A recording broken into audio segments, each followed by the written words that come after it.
السلام عليكم ورحمة الله وبركاته. مشاهدي الكرام، أهلا وسهلا ومرحبا بكم في حلقة جديدة من الحلقة الأسبوعية.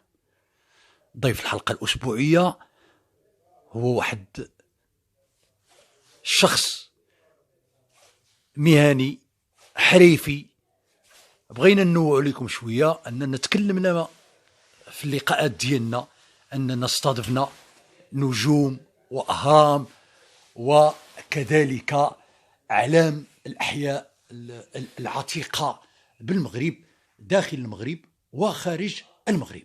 الآن بغينا ننتقل بكم إلى مجال آخر، ألا وهو مجال المهنية. معنا السيد عبد الجبار قاسي. مرحبا السي عبد الجبار. الله يبارك فيك ودي السي مصطفى، بارك الله فيك. مرحبا، شرفنا بك. مرحبا مرحبا والف مرحبا. السي عبد الجبار، السؤال اللي كيطرح نفسه وهو كيفاش كان التواجد ديالك في البلاد؟ وسيدي بسم الله، السلام عليكم. كيفاش جيت لهذه الارض السعيده؟ هو الارزاق بيد الله سبحانه، يعني الارزاق بيد الله سبحانه وتعالى. قبل ما نمشيو للمساله ديال المجيء ديالك الى استراليا، يعني كي كانت الاوضاع ديالك في المغرب؟ اش كنتي كدير؟ والحمد لله الامور كانت غاديه الحمد لله مزيان. المهم هو هنا احسن، ما هو الحمد لله مزيان، كنا عايشين بخير وعلى خير، ما خاصنا شيء. ما اش كنتي كدير في المغرب؟ المهنه ديالي اش من المهنه؟ صانع الأحذية. صناعة الأحذية. يعني مررتي من تجارب عدة في هذا الميدان، وما عمرك كنتي كتفكر بأن واحد النهار غادي تمشي؟ لا هذيك الفكرة خويا ما عمرها كانت. وكانوا شي إخوان جاو هما الأولين. نعم. من الجروب اللي كنت خداميت معاهم في الشركات اللي كنا خدامين فيها في المغرب. نعم. جاو معايا الإخوة اللي هنايا. نعم. وكان عندي واحد الطموح باش نجي لهنايا، واللي هما ضربوا واحد سنتين ورجعوا في حالهم. باللي رجعوا هما في حالهم صافي تفقد ذاك الامل. صافي اذن هذوك راه صافي قضاو الغرض ديالهم. هذوك الناس نعم انا ما بقاوش صافي اللي صيفطوا وهذوك الناس انا كنعرفهم صنايعيه، ماشي يخدموا معايا، عارفهم صنايعيه. اذا راه هذوك صافي سالا، وراه استراليا صافي انتهت، ما بقاش عندك، ما بقاش ذاك الامل صافي. ودازت واحد العامين ويجي واحد الاخ قال لي ودي راه كاينه واحد نقنقه، سمعت واحد الهضره راه كاينه استراليا. نعم. قال لي خصك تعيط. ما تعيط؟ قلت له والله ما نعيط على شي واحد، عايش داكشي الارزاق بيد الله والحمد لله. انا بقيت خدام معاه، وثاني مشى عندي قال لي ودي راه سمعت واحد الاخ مشى عند واحد السيد قال لي ودي فلان راه سولني على عبد الجبار كذا كذا، وني شوف وداكشي. المهم ماشي مشكل، جا عندي قال لي عيط على شي واحد. قلت ما نعيط انا حتى واحد، انا ما كليش عليك داكشي. نعم. وسبحان الله العظيم، النهار اللي قسم الله وجات ديك الفرصه، يعني هما اتصلوا بيا. نعم. اتصل بيا السياد نعم. ومشيت صوت الباسبور ديالي، قديت المسائل ديالي. نعم. والحمد لله، وبقينا حتى نهار اللي يسر الله وجينا لهذه الارض السعيده. نعم. وهذا راه واحد الدرس يعني لهاد الشباب هذه، انك انت كنتي تطمح من كنتي صغير تبغي ولكن والو ما صدقاتش. هو السي مصطفى داك الشيء الارزاق بيد الله سبحانه وتعالى. الارزاق بيد الله. الا مقسم لك الله شي طريف ديال الخبز في واحد البلاصه، نعم، ما يحيدوش لك شي واحد. نعم. ما مقسموش لك الله. نعم. ولو كان توصل كاع لك البلاصه ترجع. وراه هذه هي مساله القضاء والقدر، الايمان بالقضاء والقدر. ولكن انت خصك دير انت الاسباب. الانسان يكون عنده طموح. نعم. ويجتهد. نعم. ويخدم. نعم. ويتعلم شي صنعه اللي غادي يستافد منها. نعم. حيت الصنعه كيقول لك الا ما غناتك تعيشك. نعم. نعم. المهم الانسان كيدير. نعم. ماشي انت مريح ناعس. نعم. انا راه خصني نخرج برا، انا كنشوف مستقبلي، خصني المستقبل ديالي هو برا. بلادي ما غندير فيها والو. لا دير في بلادك. الا كتخدم في بلادك يمكن لك تخدم في بلادات الناس. نعم. ما كتخدمش في بلادك يمكن ما تخدمش في بلادات الناس. نعم. ما عادي غادي تلاح شي حوايج اللي هما. نعم. حصلتي على الفيزا ديالك، على التاشيره. نعم سيدي. وجيتي وصلتي لاستراليا. كي كان الاحساس؟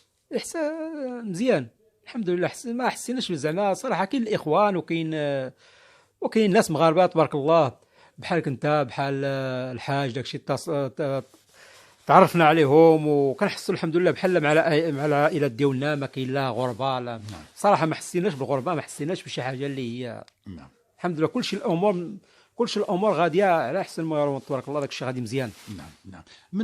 وانتم كنتوا على علم بان هذه الشركه هذه اللي جابتكم راه كانت غدا الافلاس، وكانت غدا صافي غادي تحيد. هي السي مصطفى كانت غاديه للافلاس قبل ما نجيو حنايا. نعم. حيت انا بصراحه فاش جيت انا لقيت الشركه خدامه. نعم. وني كاين الناس اللي جاونا قبل مني، اللي جاو قبل هما اللي قالوا الشركه كانت غاديه في الافلاس. جا واحد المدير مغربي هو اللي قاعد الشركه غادي مشى بها مزيان. نعم. وفاش جينا حنايا الامور غاديه مزيان، ما كاينش غير هي جات ديك كورونا شويه اللي الحمد لله ما حسيناش بها. شتي كاع واخا جات كورونا وداك الشيء ريحنا واحد تقريبا واحد الشهر ولا ما عرفتش شهر ونص. نعم. وان الامور غاديه مزيان الحمد لله. ما حسيناش بداك المشكل راه كاينه كورونا ولا سد عليك ولا ما كاينش. نعم. خرج دور مع راسك تسارى. المهم العمل توقفنا عليه نقول لك شي تقريبا واحد الشهر. نعم. واني الراتب ديالنا كيدوز. نعم. شي شهر توقفنا بحال ما كاك مريحين واكلين شاربين الحمد لله. نعم. تسالى مع راسك ما كاين حتى مشكل. عاوتاني استمرينا استلفنا العمل ديالنا ودينا خدامين. مشات الامور غاديه. كاين واحد شويه ديال كانوا نقصوا شي شويه السوايع وتنقصت شي حاجه، ولكن داكشي الحمد لله ما كيأثرش، ما كاينش شي تاثير ليه هو. وهذا الشيء وقع على العالم. كاين بعض الدول كاع اثرت عليها كورونا. حنا هنا الحمد لله ما كاينش شي تاثير ولا شي. نعم. يعني من جيتوا هنا لهذه الشركه هذه وجدتوا ان كتختلف شويه شيئا ما على الشركات ديال صناعه الاحذيه بالمغرب؟ وكاين اختلافات. كاين اختلافات من ناحيه انضباط العمل والحقوق وكاين الحقوق وكاين سيدي ثمن العمال. كاين كل واحد بحال غنقول لك دابا الباترون مدي الواجب ديالو، الخدام كيدي الواجب ديالو. نعم. كل واحد عنده. نعم. نعم. هنا من الشغيل مثلا كيقوم بواحد العمل فهذاك يعني كيشكروه كاين ماشي بحال عندنا في المغرب كيعترفوا بك كتخدم. كيعطيك الاعترافات كيخدموا بك. ما كعندهمش داكشي كتخدم انت كتخدم. نعم. ودابا ما كيخلعهمش شي واحد يقول لك هذا راه غنقول راه كيخدم غادي يقول لنا الاخر لا علاش هذا. ما كاينش داكشي كتخدم. نعم. والمعلومه اللي وكاين واحد القضيه ولا ما كتخدمش ولا داك المهم هما كيراقبوك ما يهضروش معاك. نعم. خدم ما تخدمش هما كيعرفوا اللي كيخدموا كيعرفون. واني نهار اللي تبان فيك نعم ما يعقلوش عليك. الا كتخدم نعم راه كيشجعوك. نعم نعم.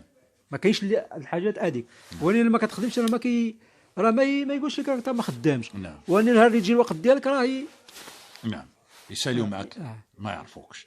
وكاين كما كتعرف بان الان المغاربه اللي التحقوا بهذه الشركه انهم بصموا البصمه ديالو. لا كاينه البصمه دابا البصمات لا كاينه البصمه تبارك الله. كاينه الحمد لله. لا كاينه البصمه. الاخوان كاع تبارك الله كاع كاينين تبارك الله. كلشي الامور غاديه. دابا ولاو كيعرفوا المغاربه راه الصنايعيه ديال المعقول. وراه كانوا غادي يجوا كاع شي وحدين شي 20 واحد اللي كانت غتجي واني باقي ما عرفناش شنو داروا معاهم. القضيه هي مشكله هذيك الامتحان ديال اللغه الى غير ذلك. ولكن راه الشركه ربما غادي تحاول تدخل مع الحكومه باش نشوف شنو غادي. والحمد لله الامور غاديه مزيان والحمد لله. الحمد لله. اذا مبسوط مع راسك هنايا. الحمد لله والله الحمد لله. واشنو تقول للشباب المغربي هذاك الطموح؟ اشنو تقول ليه الشباب المغربي اللي غنقول له يا اخي سي مصطفى هو انسان يتعلم الصنعه ويخدم. نعم. ويجتهد يخدم. نعم. لا هذيك الفكره ويصبر. لا هذيك الفكره راه ما كايناش الخدمه لا ما كيخلصنيش. لا الانسان خصو يصبر باش يوصل.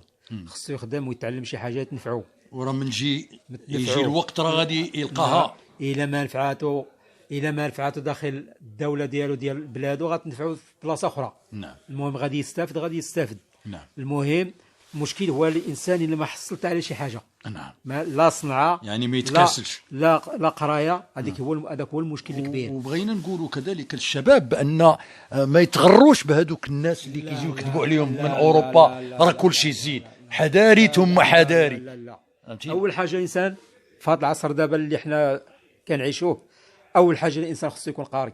نعم. اول حاجه هذه. نعم. قرايه. نعم. ويتعلم شي حاجه اللي غادي يستافد بها. نعم. وثانيا الصنعه، الا ما قاريش يكون القرايه السي مصطفى، القرايه خاصو يكون قاري. نعم. ماشي شي واحد المستوى عالي غير باش يقدر انه يتجاوب مع الناس. الله يرحمه، ماشي واحد القرايه اللي غادي يخدم بها ولا نعم. واحد القرايه اللي غادي كيفاش يسلك راسو، كيفاش يتجاوب مع الناس، كيفاش حيت اللغه شي حاجه بحال غتقول القرايه هي العمود الفقري ديال الحياه ديال الانسان. نعم نعم نعم نعم. اذا سي عبد الجبار الوقت كيداهمنا، فغادي نخلي لك كلمه اخيره. سيدي الشكر كيبقى لكم انتم السي مصطفى على المجهودات ديالكم وعلى العمل اللي قايم به. مرحبا. وراك الحمد لله راك واحد المستوى تبارك الله عالي، بلا ما واخا غادي نعبر مع السي مصطفى. الختام ان شاء الله نطلبوا الله يوفقك اخويا، الله يسر ليك، الله يسر الجميع. وتبارك الله ما شاء الله عليك، راك درتي البصمه ديالك، وراك رفعتي الرايه المغربيه، وراك عطيتي واحد النظره مزيانه على المغرب. وكاين الاخوان ما شاء الله اللي كاين تبارك الله بلا ما نذكروا الاسماء، راه تبارك الله كاين الناس ما شاء الله عليهم، الله يوفقهم والله يسر لهم اخويا، الله يسر لنا ولكم وجميع المسلمين. ونطلبوا الله الشفاء لجلاله الملك محمد السادس ناصره الله، الله يشافيه، الله يشد بعضوضو. نطلبوا الله الدوله ديالنا يخدموا ويزيدوا قدام ان شاء الله، والله يجعلنا نكونوا خفاف عليكم. والسلام عليكم ورحمه الله وبركاته.